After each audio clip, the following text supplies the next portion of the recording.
नमस्कार मित्रांनो, welcome to S class education. कसे आहात सगळे? मस्त मजेत. तर मित्रांनो, आज आपण सुरुवात करणार आहोत 10th standard science part 2 chapter number 1 that is heredity and evolution या चॅप्टरला. ऑलरेडी आपण सायन्स पार्ट 1ला सुरुवात केली होती आणि त्याच्यामधले 2 चॅप्टर्स झालेले आहेत with hand written notes. I hope की तुम्ही ते व्हिडिओज पाहिले असतील. नसतील पाहिले तर नुकतेच अपलोड केलेले आहेत ते पाहू शकता किंवा टेलिग्राममध्ये तुम्हाला नोट्स आणि लिंक्स दोन्ही पाहायला मिळेल, ते चेकआउट करू शकता. सगळ्यात पहिली गोष्ट म्हणजे आजचा आपला जो चॅप्टर आहे तर तो आहे हेरिडिटी अँड इव्हॉल्युशन. पण त्याच्या आधी थोडक्यात सायन्स पार्ट 2 नेमकं काय आहे, कारण आत्तापर्यंत कसं होतं की सायन्स एकच पुस्तक असायचं, त्याच्यामध्ये सगळं असायचं. पण आता अचानक सायन्स पार्ट 1 वेगळं झालं, सायन्स पार्ट 2 वेगळं झालं. म्हणजे हे नवीन काय आहे? तर याच्यामध्ये नवीन काहीच नाही आहे. आता बेसिकली काय केलं आहे तर सायन्स पार्ट 1 याच्यामध्ये फिजिक्स आणि केमिस्ट्री यांना एकत्र केलेलं आहे आणि सायन्स पार्ट 2मध्ये बायोलॉजी आणि EVS ज्याला आपण म्हणतो एन्व्हायरमेंटल स्टडीज त्याला एकत्र केलेलं आहे. ठीक आहे. सो फिजिक्स आणि केमिस्ट्रीबद्दल आपण ऑलरेडी पार्ट 1च्या व्हिडिओमध्ये पाहिलेलं आहे. आता आपण फक्त बायोलॉजी आणि EVSबद्दल बघणार आहोत. तर बायोलॉजी म्हणजे बेसिकली काय, तर बायो म्हणजे काय, लिव्हिंग ऑर्गॅनिझम. लिव्हिंग ऑर्गॅनिझमचा अभ्यास करणं या विषयाला आपण काय म्हणतो, जीवशास्त्र किंवा बायोलॉजी. सो आत्ता आपल्याकडे जो काही सिलेबस आहे त्याच्यामध्ये काही चॅप्टर्स जर आपण पाहिले तर सगळे चॅप्टर्स जसे की फॉर एक्झाम्पल हेरिडिटी असेल, लाईफ प्रोसेस असेल, ॲनिमल क्लासिफिकेशन आहे, मायक्रोबायोलॉजी आहे, बायोटेक्नॉलॉजी आहे, हे जे काही चॅप्टर्स मी आत्ता टिकमार्क केले तर हे सगळे चॅप्टर्स येतात बायोलॉजीमध्ये. कारण या प्रत्येक चॅप्टरमध्ये आपण लिव्हिंग बिंग्सचा किंवा लिव्हिंग ऑर्गॅनिझमचा अभ्यास करणार आहोत.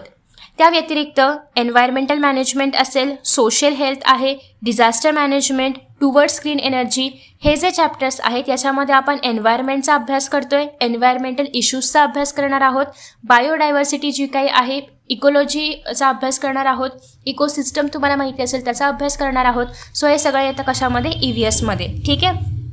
सो हा एक बेसिक याला म्हणूया का आपण एक बेसिक इंट्रोडक्शन होतं सायन्स पार्ट 2चं. आता आपण सुरुवात करणार आहोत बायोलॉजीमधील फर्स्ट चॅप्टर, तो म्हणजे हेरिडिटी अँड इव्हॉल्युशन. सगळ्यात पहिल्यांदा हेरिडिटी म्हणजे काय आहे, म्हणजे आपण असं म्हणतो की हेरिडिटी आहे बाबा, की तुम्ही असं पण ऐकलं असेल की काही जे डिसऑर्डर्स असतात तर ते जेनेटिक्स आहेत. म्हणजे घरामध्ये आजी आजोबांना असतील तर सेम डिसिजेस आईवडिलांना आहेत, सेम तेच मुलांमध्ये पाहायला मिळतात. तर हे काय आहे, म्हणजे हे असं कसं होऊ शकतं, त्या डिसिजेस कसे ट्रान्सफर झाले, तर बेसिकली यालाच आपण म्हणतो हेरिडिटी. अजून आपण एक सिम्पल एक्झाम्पल घेऊया. असं बऱ्याचदा तुम्ही ऐकलं असेल की मोठी माणसं जेव्हा लहान बाळाला वगैरे बघतात तेव्हा असं म्हणतात की याचे डोळे याच्या आईसारखे आहेत, रंग वडिलांप्रमाणे आहे, नाक कुणातरी मावशीसारखं आहे वगैरे असं म्हणतात. मग हे असं कसं काय, सेम कसं काय दिसतंय बरं? तर सेम दिसतं कारण जे कॅरेक्टर्स आईवडिलांमध्ये आहेत तेच कॅरेक्टर्स मुलांकडे ट्रान्सफर होतात. राईट. आता ट्रान्सफर होतात म्हणजे नेमकं काय ते आपण पूर्ण चॅप्टरमध्ये पाहणार आहोतच. पण सुरुवातीला फक्त एवढं जाणून घ्या की आईवडिलांमधले जे कॅरेक्टर्स आहेत ते मुलांमध्ये किंवा ऑफस्प्रिंगमध्ये किंवा नेक्स्ट जनरेशनमध्ये ट्रान्सफर होतात. त्याच्यामुळेच आपल्यामध्ये असे बरेचसे कॅरेक्टर्स आहेत की जे सेम टू सेम आपल्या आईवडिलांप्रमाणे आहेत.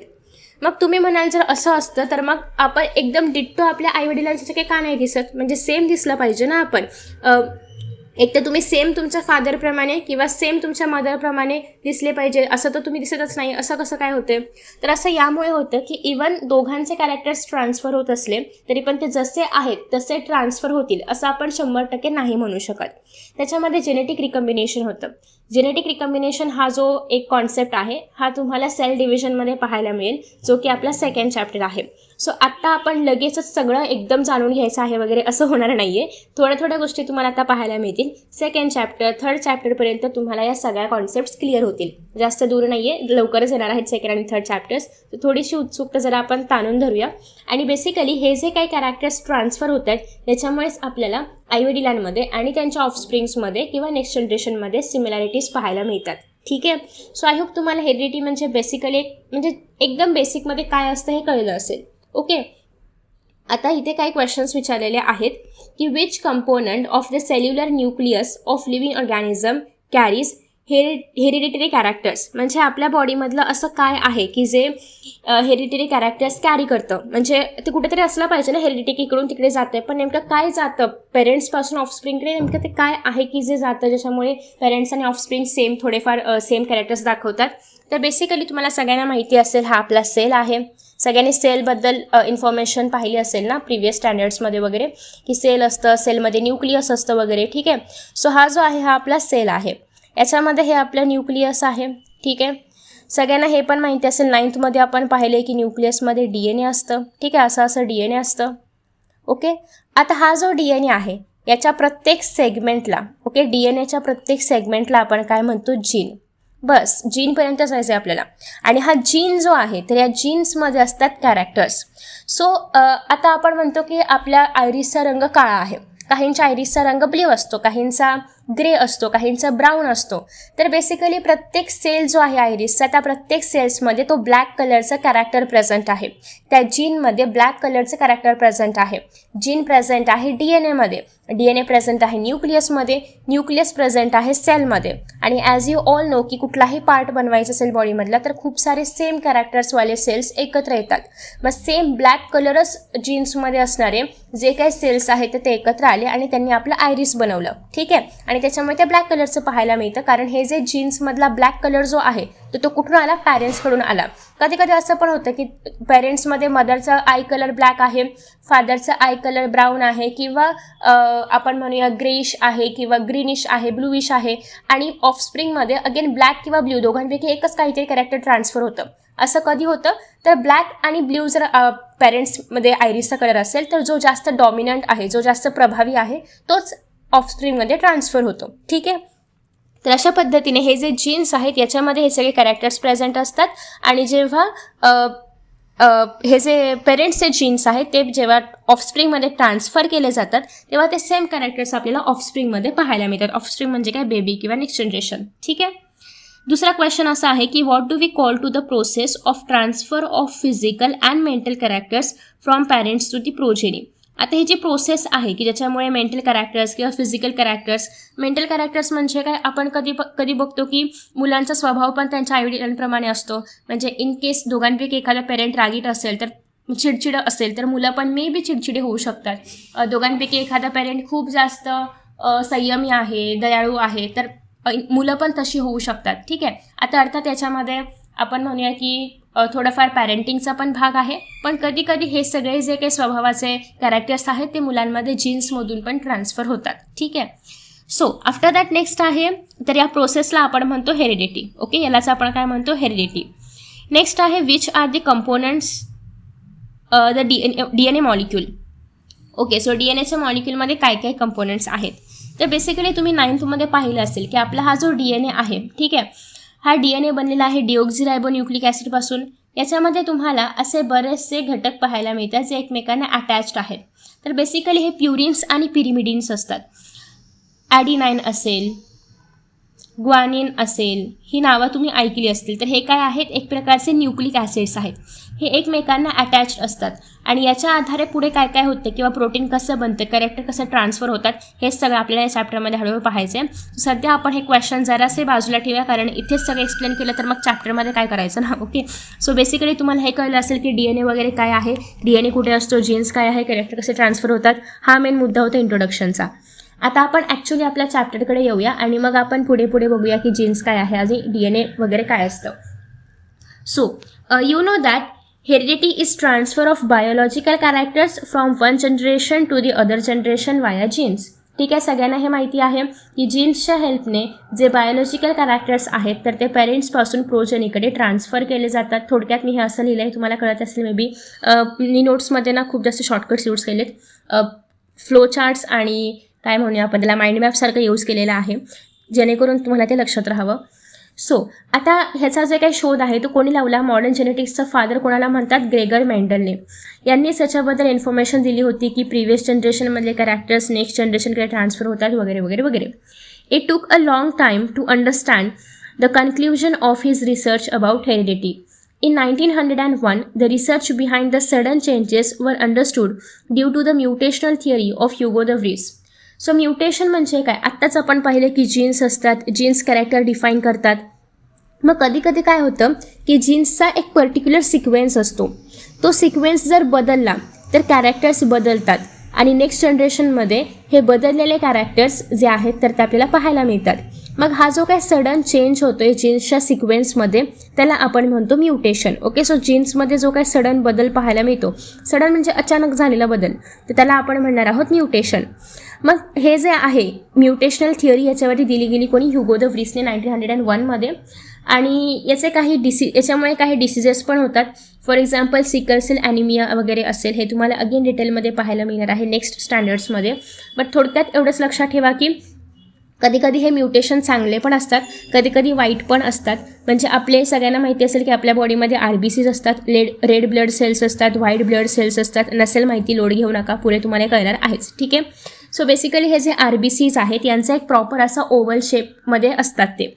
पण कधी कधी काय होतं की हे ओव्हल शेप देणारे जे काही जीन्स आहेत त्यांचा शेप म्हणजे त्यांच्यामध्ये काहीतरी असं सडन चेंज घडून येतं जेव्हा ते पेरेंट्सकडून ऑफस्प्रिंगकडे ट्रान्सफर होणार आहे तेव्हा. आणि त्या सडन चेंजमुळे काय होतं, यांचा आकार अर्धचंद्राप्रमाणे होतो, असा ओव्हल न राहता. त्याच्यामुळे ते प्रॉपरली काम करू शकत नाहीत. आणि मग असे जे काही मुलं असतात किंवा असे जे काही पेशंट्स आहेत तर त्यांना आपण म्हणतो ते सिकल सेल ॲनिमिया त्यांना झालेला आहे. ओके. आता हे ॲनिमिया काय असतं, सिकल सेलमुळे काय होतं, तो आपल्या सिलेबसचा पार्ट नाही आहे. तुम्हाला जाणून घ्यायचं असेल तुम्ही गुगलवरती वगैरे जा, मस्त सर्च करा आणि जाणून घ्या. बाकी तुम्हाला हे 11th-12thला डिटेलमध्ये पाहायला मिळणार आहेच. ठीक आहे.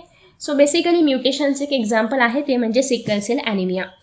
आफ्टर दॅट नेक्स्ट आहे meanwhile in 1902 Walter Sutton observe the paired chromosomes in the cells of grasshopper. Until then, it was not known to anyone. 1902मध्ये वॉल्टर सटन यांना काय पाहायला मिळालं की क्रोमोझोम्समध्ये काहीतरी पेअर्ड म्हणजे ग्रासहॉफर्स, तुम्हाला माहिती असेल ना, ग्रासहॉफर माहिती असेल मे बी तुम्हाला. तर ग्रासहॉफरमध्ये असं काहीतरी पेअर्ड स्ट्रक्चर पाहायला मिळते, पेअर्ड म्हणजे जोडीने असणारं. आणि त्यांना मग कळलं की हे क्रोमोझोम्स आहे. मग त्यांनी अजून शोध लावल्यानंतर त्यांना कळलं की याच्यामध्ये काय आहे, क्रोमोझोम्समध्ये जीन्स प्रेझेंट आहे. सो तेव्हा आता आपल्या असं लक्षात येते की हे जे क्रोमोझोम्स आहेत ते कसे बनलेले आहेत, DNA कॉइल्ड होतं किंवा खूप सारे DNA एकत्र येतात आणि त्यापासून बनतं क्रोमोझोम. सो इन शॉर्ट हे जे क्रोमोझोम आपल्याला पाहायला मिळते ते कोणापासून बनलेलं आहे, DNA पासून बनलेलं आहे. जीन्स काय आहे, सेगमेंट ऑफ DNA आहे. म्हणजेच आता आपल्याकडे एक फ्लोचार्ट बनतोय. सगळ्यात पहिल्यांदा जीन्स आहे. जीन्स कोणामध्ये प्रेझेंट आहे, DNAमध्ये. खूप सारे DNA एकत्र येऊन काय बनतं, तुम्ही असं स्ट्रक्चर बघितलं असेल ना, असं असतं क्रोमोझोम, राईट. सो हे जे कॉइल स्ट्रक्चर आहे हे कोण आहे, DNAच एकमेकांमध्ये गुंफून असं कॉइल स्ट्रक्चर बनवतं. सो DNA कोणामध्ये प्रेझेंट आहे, क्रोमोझोममध्ये प्रेझेंट आहे. क्रोमोझोम कोणामध्ये प्रेझेंट आहे, न्यूक्लियसमध्ये प्रेझेंट आहे. न्यूक्लियस कोणामध्ये प्रेझेंट आहे, सेलमध्ये प्रेझेंट आहे. सो बेसिकली असा हा फ्लो चार्ट आहे. आणि आपण जीन्सचा अभ्यास का करतोय, कारण आपल्याला जे बायोलॉजिकल कॅरेक्टर्स आहेत त्यांचा अभ्यास करायचा आहे म्हणून. ठीक आहे, डन इथपर्यंत. त्याच्यानंतर नेक्स्ट आहे रिसर्च झाला आणि मग कळलं की क्रोमोझोम्समध्येच जीन्स प्रेझेंट आहेत जे की जेनेटिक मटेरियल कॅरी करतात. थ्रू विच 1944मध्ये trio of scientist Oswald Avery, Maclyn McCarty and Colin MacLeod proved that except viruses all living organisms have DNA as genetic material. So तुम्हाला जेनेटिक मटेरियल म्हणजे काय माहिती असेल, हेच जे आपण आता DNA बघतोय, जीन्स बघतोय, हेच काय आहे, जेनेटिक मटेरियल आहे जे वन जनरेशनपासून नेक्स्ट जनरेशनकडे कॅरेक्टर्स ट्रान्सफर करतं. त्याला आपण म्हणणार आहोत जेनेटिक मटेरियल. सो दोन प्रकारचे जेनेटिक मटेरियल्स असतात, DNA आणि RNA. DNA म्हणजे डिऑक्सिरायबोन्यूक्लिक ॲसिड आणि RNA म्हणजे रायबोन्यूक्लिक ॲसिड. ठीक आहे. आता हे जे जेनेटिक मटेरियल आहेत आपल्या बॉडीमध्ये दोन्ही पण प्रेझेंट आहे. पण डॉमिनंट किंवा जे मेन काम आहे जीन्स ट्रान्सफरचं ते कोणाचं आहे, DNAचं आहे. RNA आपल्या बॉडीमध्ये प्रोटीन सिंथेसिस करण्याचं काम करतं. ते कसं करतं हे आपण या टॉपिक्समध्ये पाहणार आहोत. ठीक आहे. बट त्यांचं काय म्हणणं आहे की सगळे लिव्हिंग ऑर्गॅनिझम्स, पृथ्वीवरती जे काही सगळे लिव्हिंग ऑर्गॅनिझम्स आहेत त्या सगळ्यांमध्ये DNA as a genetic material present आहे, फक्त व्हायरसेस सोडून. म्हणजेच व्हायरसेसच्या बॉडीमध्ये काय असणार आहे, RNA प्रेझेंट आहे. बट इतर सगळ्या ऑर्गॅनिझम्सच्या बॉडीमध्ये DNA हाच जेनेटिक मटेरियल प्रेझेंट आहे. त्यांच्या बॉडीमध्ये RNA नाही का, मग RNA आहे पण RNA जीन्स ट्रान्सफर करायचं काम करत नाही. पण व्हायरसेसमध्ये मात्र ते मेन जेनेटिक मटेरियल आहे, ते जीन्स ट्रान्सफरचंच काम करतं. ठीक आहे. ओके. सो याचा शोध या तिघांनी लावला होता 1944मध्ये. नेक्स्ट आहे in 1961 Francois Jacob and Jacob मोनॉट यांनी काय केलं, DNAचं मॉडेल जे आहे ते बनवलं. ठीक आहे. आणि त्यांच्या असं लक्षात आलं की DNAचं हेल्प केलं जाते, म्हणजे बॉडी DNAची हेल्प घेते कशासाठी, प्रोटीन बनवण्यासाठी, प्रोटीन सिंथेसिससाठी. ठीक आहे. आणि मग त्यांना हे कुठे कळलं, बॅक्टेरियाच्या सेलच्या हेल्पने त्यांना हे कळलं किंवा त्यांनी त्याचं मॉडेल बनवलं. It had to uncover the genetic codes hidden in DNA. मग आता मगाशी मी तुम्हाला सांगितलं होतं की या ठिकाणी ॲडिनाइन, ग्वानाइन, ॲडेनाईन थायमाइन, सायटोसिन ग्वानाइन असं यांचं काहीतरी कनेक्शन आहे, काहीतरी कोड्स असतात. सो हे जे जेनेटिक कोड्स आहेत ते आपल्याला याच्याच आधारे लक्षात आले की DNA असं काहीतरी कोड आहे आणि त्याच्या आधारे जे बॉडी आहे तर ते प्रोटीन वगैरे बनवतं. तुम्हाला आता असं वाटते की नेमकं काय चाललं आहे, आपण जीन्सवरती होतो, मध्येच प्रोटीनवरती येतो आहे, मध्येच DNA येतो आहे, मध्येच RNA येतो आहे, हे नेमकं काय कसली भेळ चालू आहे. तर तुम्हाला हे सगळं कळणार आहे. फक्त थोडेसे पेशन्स ठेवा, कारण इंट्रोडक्शनमध्ये त्यांनी खूप जास्त डिटेलमध्ये दिलं आहे किंवा खूप डीपमध्ये दिलं आहे. ॲक्च्युली ते तुम्हाला हे शेवटी द्यायला हवं होतं, हे सगळं समजल्यानंतर मग ते कळलं असतं. बट नो वरीज, थोडेसे पेशन्स ठेवा, तुम्हाला सगळ्या गोष्टी कळणार आहेत. ठीक आहे. So thereby the technique of recombinant DNA technology emerged, which has vast scope in the field of genetic engineering. आणि मग याच्याच आधारे कळलं की DNAमध्ये जे काही जीन्स प्रेझेंट आहेत त्यांच्यामध्ये काहीतरी रिकॉम्बिनेशन होतात, काहीतरी बदल होतात आणि मग नवीन जनरेशन जी आहे तर ती नव्या जीन्ससोबत, नव्या चेंजेससोबत येते. So the science of heredity is useful for diagnosis, treatment and prevention of hereditary disorders. So basically तुम्हाला माहिती असेल की कधी कधी काय होतं, जर ग्रँडपेरेंट्सला डायबिटीस असेल तर पेरेंट्सला पण डायबिटीस मे बी होऊ शकतो. तर असं का, म्हणजे इवन कधी कधी असं होतं की पेरेंट्समध्ये काहीच संभावना नाही आहे डायबिटीस होण्याची किंवा कुठलेही इतर इश्यूज नाही आहेत, पण तरी पण ग्रँडपेरेंट्समध्ये असल्यामुळे पेरेंट्समध्ये डायबिटीस पाहायला मिळतो. कारण डायबिटीस हा जेनेटिक डिसऑर्डर पण आहे, इतरही गोष्टींमुळे होतो पण जेनेटिक डिसऑर्डर पण आहे. सो हे आपल्याला कसं कळू शकतं, म्हणजे कधी कधी असं होतं की ग्रँडपेरेंट्समध्ये डायबिटीस आहे पण आपल्या पॅरेंट्सला होणार की नाही हे कसं कळू शकतं, तर हेरिडिटीचा अभ्यास करून आपण हे समजून घेऊ शकतो किंवा जीन्समध्ये ते पॅटर्न्स आहेत की नाही हे आपण बघून ठरवू शकतो की पेरेंट्समध्ये किंवा पॅरेंट्सनंतर आपल्या जनरेशनला, नेक्स्ट जनरेशनला कुठपर्यंत डायबिटीस होऊ शकतो किंवा होऊ शकतो की नाही होऊ शकत, हेही आपल्याला त्या पॅटर्न्सच्या आधारे कळतं, कसल्या जेनेटिक पॅटर्न्सच्या आधारे. सो त्याचा अभ्यास करण्याचं जे काही सायन्स आहे ते खूप सध्या युजफुल आहे, कारण त्याच्या आधारे आपण असे बरेचसे डिसऑर्डर्स जाणून घेऊ शकतो. मग तुम्ही म्हणाल जाणून घेऊन काय करायचं, आता कळलं डायबिटीस होणार आहे तर आपण काळजी घेऊ शकतो, आपण त्याला नियंत्रणात ठेवण्यासाठी प्रयत्न करू शकतो. ठीक आहे, आपण प्रिव्हेन्शन करू शकतो बेसिकली. सो त्यासोबतच production of hybrid varieties of animals and plants. तुम्ही 9th पाहिलं असेल की 2 वेगळ्या प्रकारच्या प्लांट्सचे जीन्स घेऊन नवीनच प्लांट्स बनवतात, 2 वेगळ्या प्रकारच्या ॲनिमल्सचं जीन्स घेऊन नवीनच ॲनिमल पण बनवला जाऊ शकतो. ठीक आहे. सो अशा पद्धतीने या सगळ्या गोष्टींमध्ये पण हेरिडिटीचा यूज केला जातो. इंडस्ट्रियल पर्पजमध्ये पण याचा यूज केला जातो. आफ्टर दॅट आता आपण ॲक्च्युअल आपल्या चॅप्टरकडे येतोय, तो म्हणजे ट्रान्स्क्रिप्शन, ट्रान्सलेशन आणि translocation. So with the help of RNA, the genes present in the form of DNA participate in the functioning of cell and thereby control the structure and functioning of the body. So basically आपल्या बॉडीमध्ये DNA हे main genetic material आहे, पण RNA पण त्याला help करतं आणि आपल्या बॉडीला एका प्रॉपर स्ट्रक्चरमध्ये ठेवणं, बॉडीचं फंक्शनिंग प्रॉपरली करणं यासाठी हेल्प करत असतं. So information about protein synthesis is stored in the DNA. सगळ्यांना माहिती आहे की आपल्या बॉडीमध्ये प्रोटीन प्रचंड महत्त्वाचं आहे, पण प्रोटीन आपल्या बॉडीमध्ये बनतं, म्हणजे ॲक्च्युली आपण जे काय फूड मटेरियल्स वगैरे खातो तर त्याच्यामध्ये प्रोटीन असतं, ते तर आहेच, ते म्हणजे आहेच प्रोटीन, पण त्याही व्यतिरिक्त आपल्या बॉडीमध्ये स्वतःहून प्रोटीन बनतं. मग ते कसं बनतं, तर सगळ्यात पहिली गोष्ट म्हणजे प्रोटीन हा एक ग्रुप ऑफ अमायनो ॲसिड्स आहे. म्हणजे तुम्ही असं एक इमॅजिन करा की तुमच्याकडे एक मोत्यांची माळ आहे, तर ती माळ कशापासून बनली, मोत्यांपासून. खूप सारे मोती एकत्र येऊन त्यापासून माळ बनली. सो तो जो प्रत्येक मोती आहे तर तो एक प्रकारचा अमायनो ॲसिड आहे आणि हे जे बनलेली माळ आहे तर ते आपलं प्रोटीन आहे. म्हणजे protein is a group of amino acid. तर आपली बॉडी काय करते, वेगवेगळ्या प्रकारचे अमायनो ॲसिड्स तयार करते आणि मग ते अमायनो ॲसिड्स एकमेकांना जोडून अशा पद्धतीने प्रोटीनचं स्ट्रक्चर बनतं. ठीक आहे.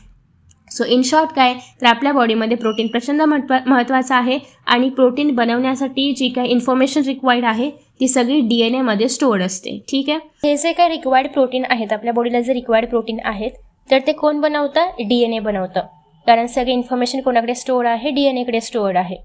सो DNA जे आहे तर ते प्रोटीन सिंथेसिस करायचं काम करतं वाया RNA किंवा with the help of RNA. आता RNA कुठून आला मध्ये, म्हणजे DNAकडे इन्फॉर्मेशन आहे, DNAने सरळ प्रोटीन सिंथेसिस करायचं, पण असं होत नाही, मध्ये कोणाची एंट्री होते, RNAची. आता ते का होते, कशी होते, हे सगळं आपण पाहणार आहोत ट्रान्स्क्रिप्शन, ट्रान्सलेशन आणि ट्रान्सलोकेशनमध्ये. ठीक आहे.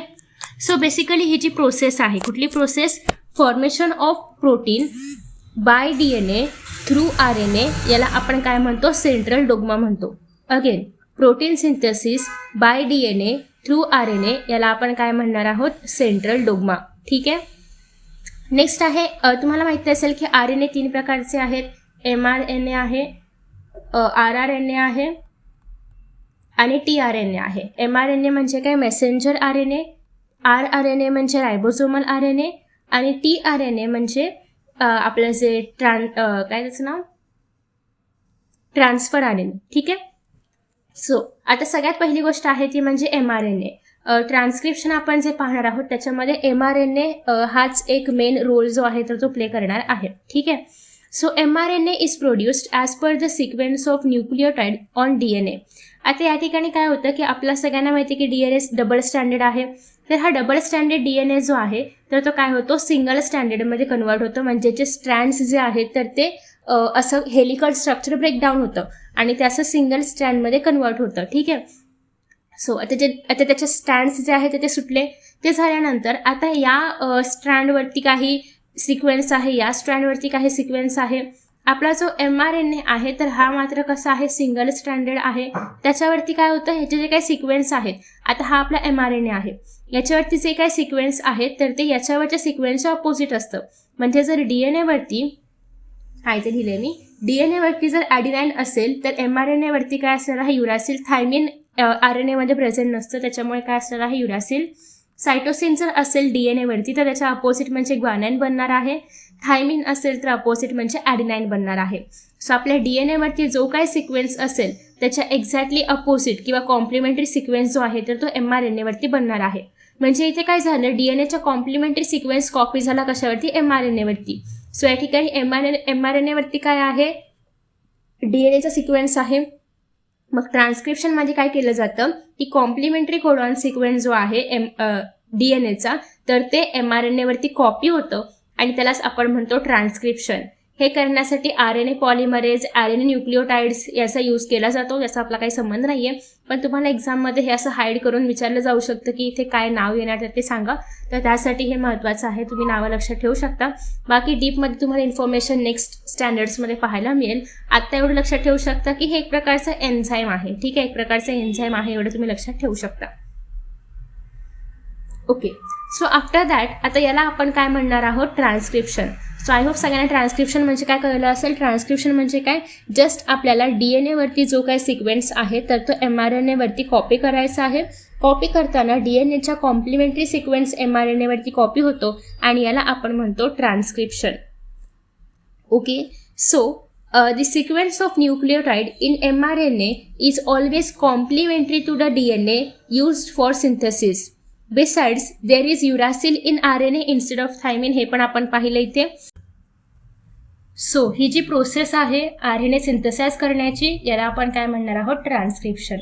आय होप की सगळ्यांना ट्रान्स्क्रिप्शन कळलेलं आहे. आता आपण जाऊया नेक्स्ट प्रोसेसकडे, ट्रान्सलेशन आणि ट्रान्सलोकेशन. ठीक आहे. चलो. सो आतापर्यंत काय बनलंय की mRNA आहे, mRNA-वरती DNA-चा कॉम्प्लिमेंटरी सिक्वेन्स जो आहे तर तो बनलेला आहे. So the mRNA formed in the nucleus comes in cytoplasm. हे सगळं कुठे चाललं होतं, DNA कुठे आहे, न्यूक्लियसमध्ये. म्हणजे ही सगळी प्रोसेस कुठे चालली होती, न्यूक्लियसमध्ये चालली होती. आता हा जो आपला mRNA आहे जो की इथे न्यूक्लियसमध्ये बनला तो आता न्यूक्लियसमधून कुठे येतो, सायटोप्लाझममध्ये, म्हणजेच न्यूक्लियसच्या बाहेर येतो. ठीक आहे. इथे न्यूक्लियस होता, हा न्यूक्लियसमधून असा बाहेर येतोय. Done. It brings in the coded message from DNA. त्याच्यामध्ये ऑलरेडी DNA-चा कोडेड मेसेज प्रेझेंट आहे. The message contains the codes for amino acid. मग आता तुम्हाला वाटलं असेल की हे काय आहे, म्हणजे Aच्या अपोजिट युरासिल आहे, सायटोसिनच्या अपोजिट ग्वानाईन आहे, हे सगळं याच्याकडे आहे, पण ते नेमकं आहे काय, तर हा मेसेज आहे की कोणत्या प्रकारचं अमायनो ॲसिड बनवायचं आहे किंवा अमायनो ॲसिड कोणत्या प्रकारचं ह्याला अटॅच झालं पाहिजे यासाठीचा हा मेसेज आहे. ठीक आहे, जो की आता mRNA-वरती प्रेझेंट आहे. आणि आपण आधी काय पाहिलं होतं की प्रोटीन कसं बनवायचं किंवा प्रोटीन कुठल्या प्रकारचं बनवायचं याची इन्फॉर्मेशन कुठे स्टोअर्ड आहे, DNA-कडे. मग DNA-च्या या इन्फॉर्मेशनच्या आधारे जे काही अमायनो ॲसिड आहे किंवा जे काही प्रोटीन आहे तर ते बनवलं जातं आहे, पण त्यासाठीचा मेसेज कुठून आला, DNA-कडून आला. कोणाकडे आला, mRNA-कडे आला. ठीक आहे, done. The code for each amino acid consist of 3 nucleotide. आता हे असे खूप सारे न्यूक्लियोटाइड्स आहेत. ठीक आहे, तर यातले प्रत्येकी 3 न्यूक्लियोटाइड, सपोज की हे A असेल, हे U असेल, हे G असेल, त्या तिघांचं मिळून एक काय बनणार, अमायनो ॲसिड. परत हे तिघं एका दुसऱ्या अमायनो ॲसिडला कोड करणार, हे तिघं तिसऱ्या अमायनो ॲसिडला कोड करणार. सो कोडप्रमाणे आता हे AUG आहे, नेक्स्ट टाइम UGA असेल, नेक्स्ट टाइम AAA असेल, नेक्स्ट टाइम GGG असेल. आपल्याला माहिती नाही ना काय कोड आहे. सो जो काही कोड असेल त्या कोडच्या अकॉर्डिंगली अमायनो ॲसिड बनणार. आता कोणत्या कोडला कोणतं अमायनो ॲसिड बनतं हे तुम्हाला 11th-12thला शिकायला मिळेल जर तुम्ही सायन्स घेतलं तर. ठीक आहे, आता त्या इन्फॉर्मेशनची काही गरज नाही आहे, सो आपण त्याच्यामध्ये नाही जात आहोत. सो तीन कोड्स मिळून किंवा 3 न्यूक्लिओटाईड मिळून एक अमायनो ॲसिडला कोड करतायत आणि याला आपण म्हणतो काय, ट्रिपलेट कोडॉन. ठीक आहे, तिघांचं मिळून एक अमायनो ॲसिड बनणार आहे. सो एक अमायनो ॲसिड बनण्यासाठी 3 कोड्स रिक्वायर्ड आहेत आणि याला आपण म्हणणार आहोत ट्रिपलेट कोडॉन. सो mRNA वरती असे हजारो ट्रिपलेट कोडॉन्स प्रेझेंट असतात, हजारो ग्रुप्स किंवा हजारो सेट्स प्रेझेंट असतात. आणि हे जे mRNA आहे तर ते जेव्हा सायटोप्लाझममध्ये येतं तेव्हा काय होतं त्यात आपण पाहणार आहोत. त्याच्या आधी थोडीशी इन्फॉर्मेशन आहे या कोडॉनबद्दल, की हे जे ट्रिपलेट कोडॉनचं कॉन्सेप्ट आहे ते डॉक्टर हरगोविंद खुराना यांनी फाइंड आउट केलं होतं. आणि त्यांनी 20 अमायनो ॲसिडसाठी कसे कोडॉन असले पाहिजे, कोडॉनची कशी अरेंजमेंट असली पाहिजे. 3 आहेत हे तर सगळ्यांना माहिती आहे, पण ते AUG असलं पाहिजे, GAU असलं पाहिजे, AAA असलं पाहिजे, UUU असलं पाहिजे, काय असलं पाहिजे आणि कोणता कोडॉन किंवा कोणता सेट ऑफ कोडॉन कोणत्या अमायनो ॲसिडला रिप्रेझेंट करणार हे सगळं आपल्याला कशामध्ये पाहायला मिळतं. हे कशामध्ये पाहायचं किंवा कसं पाहायचं कोणी सांगितलं, डॉक्टर हरगोविंद खुराना यांनी सांगितलं आणि त्यासाठी त्यांना नोबेल प्राइज पण मिळालं होतं. ठीक आहे, सो आफ्टर दॅट नेक्स्ट आहे की इच mRNA is made up of thousands of triplet codon. हे तर आपण पाहिलं, प्रत्येक mRNAमध्ये प्रचंड ट्रिपलेट कोडॉन आहेत, असंख्य ट्रिपलेट कोडॉन आहेत. ठीक आहे, so as per the message on mRNA, मग mRNAमध्ये ज्या प्रकारचा मेसेज असेल, amino acids are supplied by the tRNA. त्या प्रकारचे अमायनो ॲसिड्स जे आहेत तर ते tRNA सप्लाय करतं. tRNA कोण होता, ट्रान्सफर RNA. ट्रान्सफर RNA अशा प्रकारचं असतं, याच्यामध्ये इथे मेसेजेस प्रेझेंट असतात. आता हा जो आहे हा आपला काय आहे, mRNAकडे जो सिक्वेन्स असला तर या ठिकाणी काय आहे, AAA आहे. झूम केलं तर आपण पाहू शकतो की या ठिकाणी AAA सिक्वेन्स आहे. त्याच्या एक्झॅक्टली अपोजिट सिक्वेन्स म्हणजे UUU कोणी आणला, tRNA. आता तुम्हाला हे पण आठवत असेल की mRNAवरती जो सिक्वेन्स आहे तो कसा होता, DNAच्या अपोजिट होता. म्हणजे याचा अर्थ DNAवरती पण TTT असणार आहे, तेव्हा mRNAवरती AAA बनलं आणि याच्या अपोजिट tRNAवरती काय बनते, UUU, कारण हे RNA आहे. सो हे TTT नाही बनवत, UUU बनवतात. म्हणजे याचा अर्थ tRNAचा सिक्वेन्स आणि DNAचा सिक्वेन्स काय असणार आहे, सेम असणार आहे. म्हणजे अल्टिमेटली DNAमध्ये जशी इन्फॉर्मेशन स्टोअर होती त्याचप्रमाणे इन्फॉर्मेशन आपल्याला tRNAमध्ये बघायला मिळते. आणि इथे जी इन्फॉर्मेशन मिळेल त्या इन्फॉर्मेशनचा अमायनो ॲसिड तुम्हाला इथे अटॅच झालेला पाहायला मिळेल. UUUसाठी जो अमायनो ॲसिड आहे तो इथे अटॅच झाला. सपोज की या ठिकाणी AUG असतं तर मिथिओनाइनचं अमायनो ॲसिड या ठिकाणी म्हणजे अमायनो ॲसिडचं नाव आहे ते त्या कोडॉनसाठी रिप्रेझेंट करतं. सो ते इथे अटॅच झालं असतं, म्हणजे त्या कोडॉनच्या नावाचं अमायनो ॲसिड जे आहे तर ते अटॅच होणार आहे. ठीक आहे, सो अल्टिमेटली DNAच्या सिक्वेन्सचाच अमायनो ॲसिड काय झाला, इथे अटॅच झाला. Okay, so for this purpose tRNA has anticodon having complementary sequence to the mRNA. mRNAच्या अपोजिट इन्फॉर्मेशन कशावरती आहे, tRNA वरती आहे आणि याला आपण म्हणतो translation. So the amino acid brought in by tRNA are bonded together by peptide bond with the help of rRNA. So आता या ठिकाणी ही जी काही इन्फॉर्मेशन आहे म्हणजे हे सगळे अमायनो ॲसिड्स. आता अमायनो ॲसिड कसे बनतात, मी तुम्हाला सांगितल्याप्रमाणे मोती रिप्रेझेंट्स अमायनो ॲसिड. सो असे खूप सारे मोती बनतात, पण एकमेकांना मोत्यांना कोणी बांधले, धाग्याने. सो त्याच प्रकारे दोन अमायनो ॲसिडमधला जो बॉन्ड आहे त्याला आपण म्हणतो पेप्टाइड बॉन्ड. असे खूप सारे बॉन्ड मिळून हे सगळे अमायनो ॲसिड एकत्र येतात आणि त्यांच्यापासून काय बनतं, एक मोठं स्ट्रक्चर बनतं ज्याला आपण म्हणतो प्रोटीन. म्हणजेच अमायनो ॲसिडमधल्या बॉन्डच्या हेल्पने किंवा खूप सारे अमायनो ॲसिड्स एकत्र येऊन पेप्टाइड बॉन्डच्या हेल्पने काय बनतं, आपलं काय बनतं, प्रोटीन. राईट, सो याला आपण काय म्हणणार आहोत, ट्रान्सलेशन. म्हणजेच आता हे जेव्हा इथे अमायनो ॲसिड अटॅच होतं आहे तर ते होत असताना या ठिकाणी याच्या मागे अजून एक हे आहे किंवा आपण म्हणूया की एक बॉडी आहे, दॅट इज रायबोझोमल RNA. ती रायबोझोमल RNA यांच्याप्रमाणे सरकत असते. म्हणजे या mRNA इथून पास होतं रायबोझोमल RNA पासून. सो हे जे सरकणं आहे किंवा जे पोझिशन चेंज करणं आहे रायबोझोमल RNAचं, कारण हे बघा इथे असं अमायनो ॲसिड बनलं, आता हे इकडे गेलं पाहिजे ना, हे जे आपलं, एक मिनिट आपण इथेच करूया. आता हे जे आपलं रायबोझोमल आहे तर ते इकडे गेलं पाहिजे, कारण ह्यांचा सिक्वेन्स बनून झाले. आता हा इथे अटॅच होतोय, मग रायबोझोमलने इथे आलं पाहिजे, हे झाल्यानंतर रायबोझोमल RNAने इथे आलं पाहिजे. सो हे जे प्लेसेस बदलणं आहे रायबोझोमल RNAचं तर याला आपण म्हणणार आहोत ट्रान्सलोकेशन. ठीक आहे, लोकेशन इज काय म्हणू आपण, लोकेशन म्हणजे काय ठिकाण आणि ट्रान्स म्हणजे बदलणं, सो ते त्याचा प्लेस बदलतंय. ठीक आहे, सो हे जे मुवमेंट आहे कोणाचं, mRNAचं रायबोसोमल RNAचं एका एंडपासून दुसऱ्या एंडकडे, कोणाच्या एका एंडपासून दुसऱ्या एंडकडे, mRNAच्या एका एंडपासून दुसऱ्या एंडकडे, याला आपण म्हणणार आहोत translocation. Done.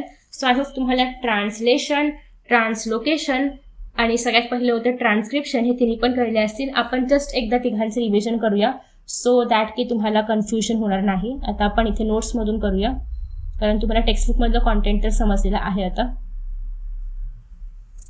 Okay, so basically सगळ्यात पहिली गोष्ट म्हणजे आपल्याकडे DNA आहे. DNA प्रेझेंट आहे न्यूक्लियसमध्ये. DNA वरती कोडॉनचा सिक्वेन्स प्रेझेंट आहे. ATGC जे काय आहे ते प्रेझेंट आहे. ठीक आहे, आता DNAचा हा जो डबल स्टँडर्ड स्ट्रक्चर आहे तो काय होतो, अशा पद्धतीने रिमूव्ह होतो आणि हा DNA अशा पद्धतीने आपलं जे कॉइल्ड स्ट्रक्चर आहे ते रिमूव्ह करतो आणि सिंगल स्ट्रँडच्या फॉर्ममध्ये येतो. आपल्याकडे जो mRNA आहे तो आधी ब्लँक होता, त्याच्यावरती कुठल्याही प्रकारचा काहीही सिक्वेन्स नव्हता. सो mRNA आला DNAच्याकडे किंवा न्यूक्लियसमध्ये आला, मग तो DNAकडे गेला आणि मग DNAच्या अपोजिट T असेल तर A असेल तर U, C असेल तर G असा सिक्वेन्स त्याने कॉपी केला. सो DNAचा सिक्वेन्स कॉपी करतोय कोण, mRNA. सो याचे कॉपिंग ऑफ DNAचा सिक्वेन्स आहे, पण कसा करतोय, कॉम्प्लिमेंटरी सिक्वेन्स कॉपी करतोय कोण, mRNA. याला आपण काय म्हणतो, ट्रान्स्क्रिप्शन. ठीक आहे, नेक्स्ट आपल्याला असं कळलं की याने जो काय mRNAने सिक्वेन्स कॉपी केला होता त्याच्यामध्ये तीनचे गट करायचे असतात, 3 कोडॉनचे गट करायचे असतात. ठीक आहे, त्याला आपण म्हणतो ट्रिपलेट कोडॉन आणि each triplet codon represents to the 1 amino acid. ठीक आहे, सो दुसरी स्टेप आहे ती म्हणजे ट्रान्सलेशन.